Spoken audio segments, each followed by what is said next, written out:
you know that avocados are not vegetables? I always thought they were. They're not. They're fruits.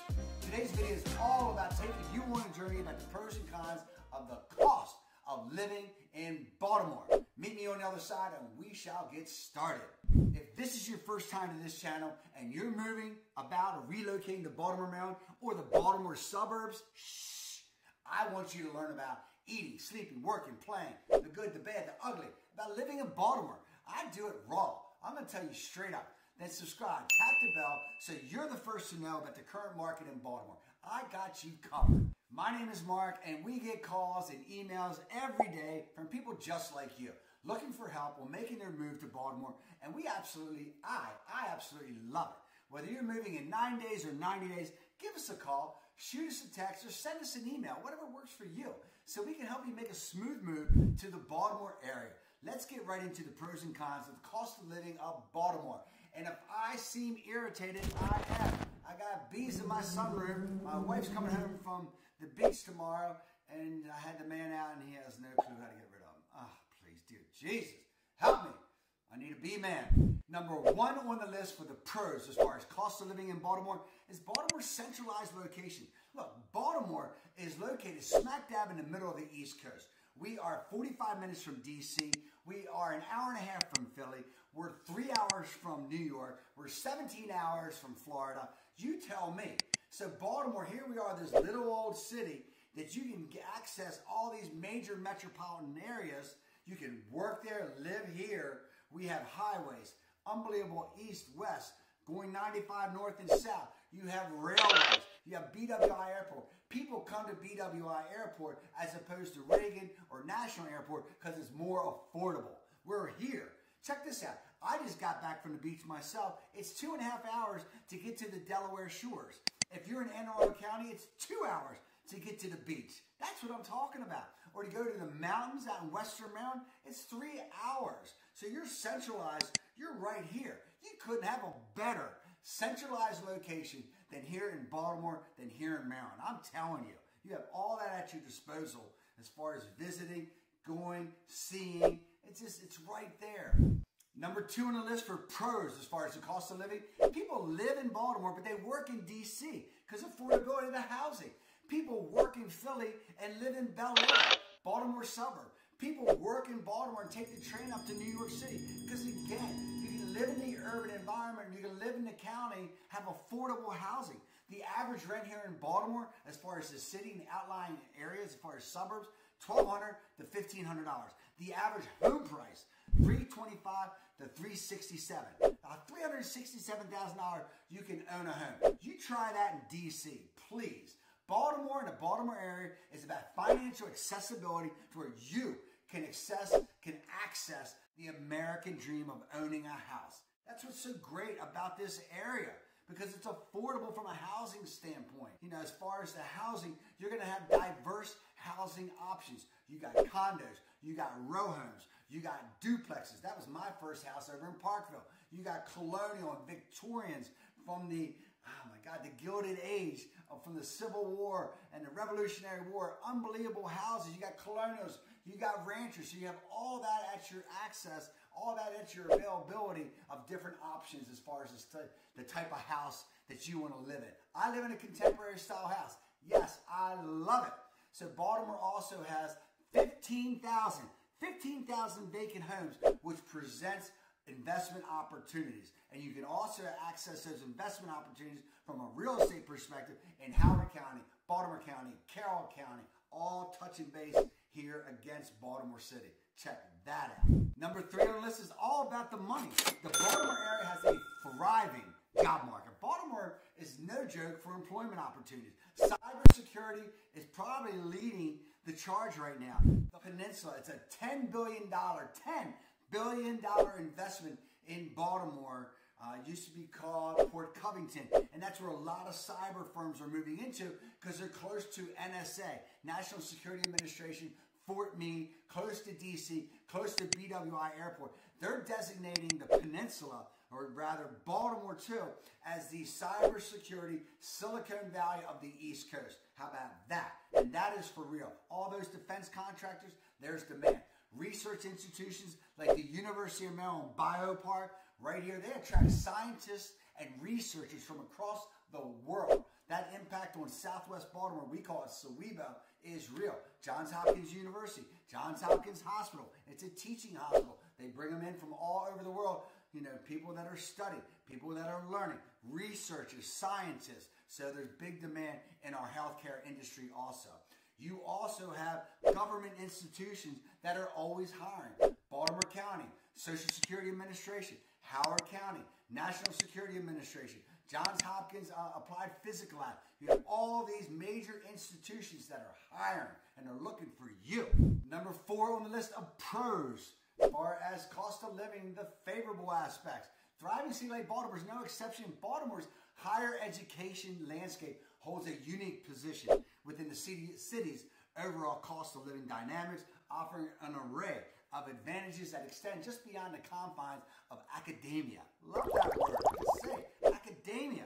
Baltimore is home to Johns Hopkins University, the College of Notre Dame, my wife's alma mater, my University of Baltimore, UMBC, one of the top 10 technical schools in the United States. You got Loyola, you got HBCU, Morgan State University, you got Towson. You have all these institutions, higher learning all around Baltimore, and it creates that need for individuals to teach, professors, researchers, you name it, it's all there. So you got world-class education, research opportunities like I talked about at Hopkins or the Biopark at University of Maryland. That's for real.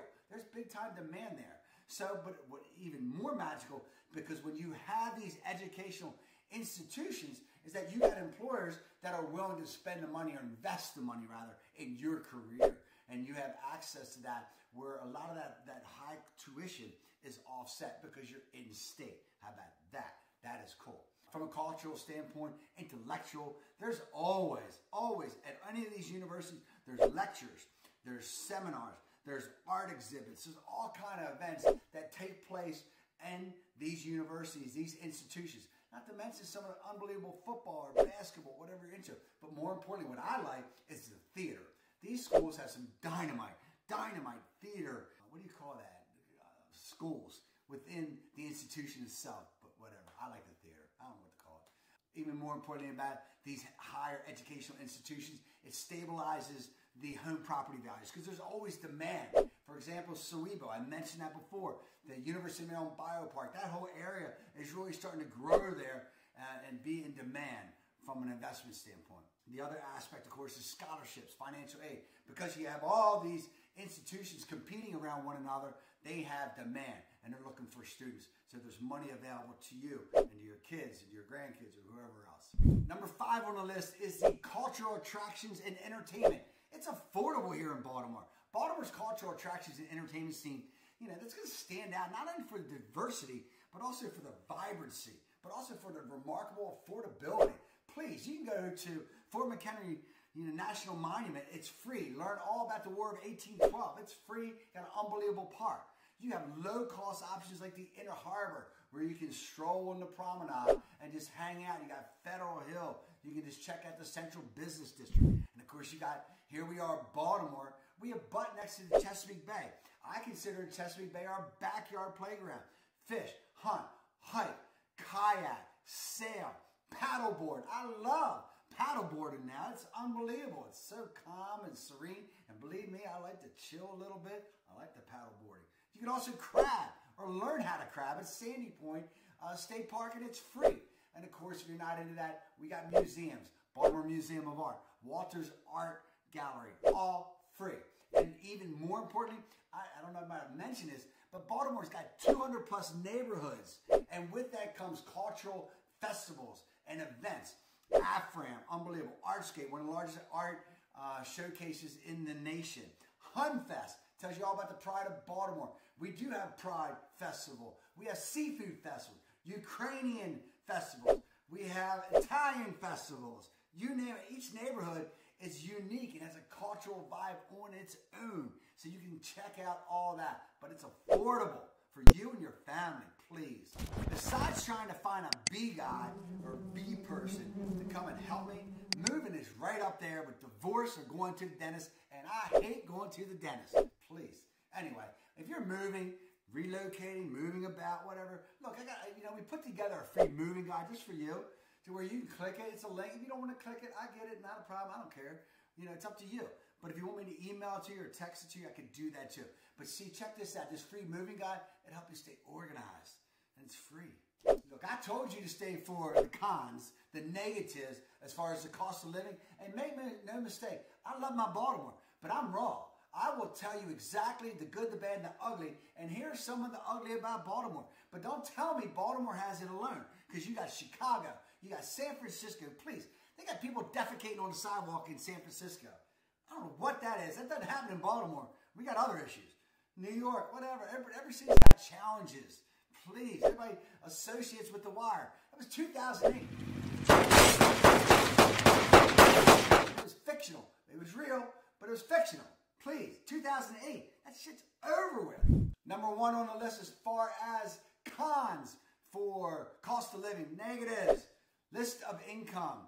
This is all about the income disparities. It is true. There's a significant portion of the population that earns less or lower wages, making it difficult for them to keep up with rising costs, inflation, going up. These areas like healthcare, education, daily essentials. Please. This is real. Here I am. I'm a white male raised in a middle-class family, and I've been high on my income, and believe me, I've been low. I even had my trash cans at one time repossessed. That's a fact. That's a different story. Redemption is sweet. But I had a family pull me up, help me out, and please, but not everybody has that. People need economic opportunities. They need jobs. And there's major disparities in Baltimore. You have poor white people, and you have rich black people. But there's a big swath of individuals that don't fall into either category. So the inequality is real in Baltimore. Low income has a direct correlation to housing. How much you make is where you live. Where you live is what you eat. And check this out. This will blow you away. Baltimore, though, 12% of the city is a food desert. It's a desert, meaning that they don't have vegetables, they don't have fruit, they don't have whole grain, they don't have access to any of that. They got to go out, get in their cars, or get on the trains, and come out to the county. And that's ridiculous. That's hard. That's difficult. That's why we have obesity problems. Lower income individuals also, their families are going to struggle to keep up with the rising costs, especially as I mentioned in healthcare. Please, obesity, drugs, all that has major impacts as far as rising healthcare, and I'll talk about that. It creates a cycle for these citizens, a cycle for these individuals, a cycle for these people that the population finds it's difficult to break that, to break free, and all those financial constraints, and that's real. You can be in Baltimore, $1 million house, 2 blocks over, it looks like a war zone. That is a fact. Number 2 on the list is taxes. Look, any city, but Baltimore's got high taxes. Absolutely. Urban living, everything's at your disposal. Please, it comes with a price. In the city, residents, they're going to pay 3.05% city tax to live there. And also the state of Maryland, this is real, the state of Maryland has a 6% sales tax. Again, that has an impact on cost of living. Higher property taxes also can offset some of the benefits for reasonable home prices. That's why you might see, or we are seeing over the last decade, there's a flight to the county, Baltimore County, Anne Arundel County, Howard County, all within the greater Baltimore area. Taxes can definitely impact overall affordability.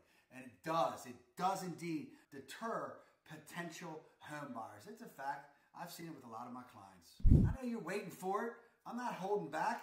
I'm giving you some of the other points. But yeah, crime's a major issue here in Baltimore. Although the numbers are trending down, but murder for the last 5, 6, 7 years, all-time high, please. Has a dramatic impact on the cost of living. Higher crime equals higher security costs. Equals also, check this out, it can add up into insurance premiums. It all matters in the scope of as far as the cost of living and where you live. And the safety concerns definitely nullify property values. I've seen it. I've had clients that lost value in certain areas because of the crime.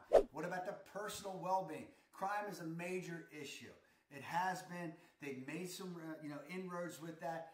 Baltimore's not alone. I'm not here to justify it. It's a fact. But, again, this is not 2008 and The Wire. Baltimore's not The Wire. I'm telling you, it's not. There's some unbelievable areas you can live.